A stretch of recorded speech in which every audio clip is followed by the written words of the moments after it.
everybody, I'm Iain, and in this video I want to talk to you about the difference between consensual violence and non-consensual violence. So these are terms that I use to mark the difference between fighting, duelling, and self-defense. So if we just run through the terms, right? So we've got consensual violence, as the name would suggest, that's violence you consent to. So that's you and another person saying, okay, we agree to fight in this way, in this location, and we agree what a win will be. So it'll be you will knock me out, or you will get a submission, you will hold me, you will throw me, whatever system it is, we consent to it and we define what a win is. Non-consensual violence, self-defense, is violence saying, I want nothing to do with this. You know, this has been forced upon me by the actions of others. And the goal there is very different. The goal is to avoid harm. Some say, you know, in self-defense the aim is to survive, but I hate that. I think that's a bad goal, because if I end up on a life support machine, well, I survived, right? If I end up in prison as a result of my actions, well, I survived, right? You know, the aim is to avoid harm, both physically and legally.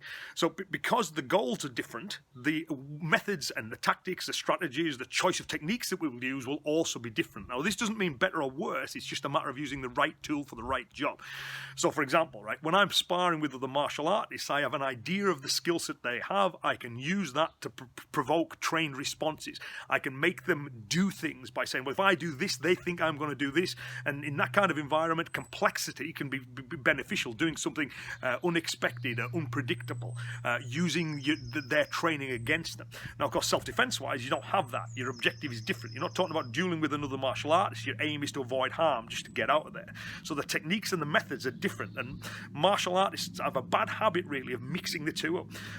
And not everything needs to be related back to self-defense to have value as well. You know, fighting skills are valuable in and of themselves, right? You don't need to relate it back to self-defense.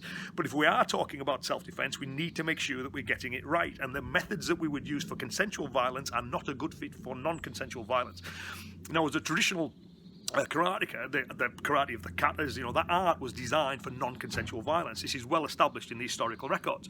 So if we look at like Anko Itosu, the founder of the Pinan katas, he said karate is not intended to be used against a single adversary. It's a method of avoiding injury by using the hands and feet should one by chance be confronted by a villain or ruffian. This is what he said in 1908.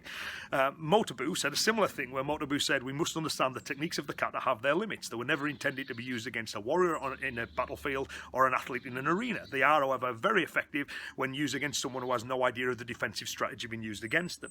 So essentially, the methods of kata, old school karate, are designed for untrained people in a non-consensual violence. Now, when I've said this before, people get really upset by this, because when I say untrained, what they hear is unskilled, and that's not the fact. Just because they don't have a black belt in the same system as you doesn't mean they're not.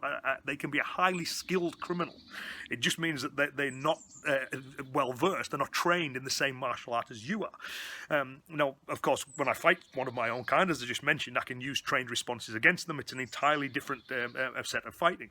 Now, I know people who, if you put them in a ring or on a mat, they're not going to do well. But in their environment, in the criminal environment, you know, they are the apex predators. Now, again, because the environment counts. If you put a shark in the middle of the African plains, you don't need to worry about it so much. If you put a lion in the middle of the Atlantic Ocean, it's not really a great worry to you. But when the lion's on the plain and the shark is in the ocean, they're the apex predators in those environments. So when we're doing our training, we always need to be mindful of what is this method designed for and what is my objective here. Is this for escaping harm in non-consensual violence, or is this for winning in consensual violence?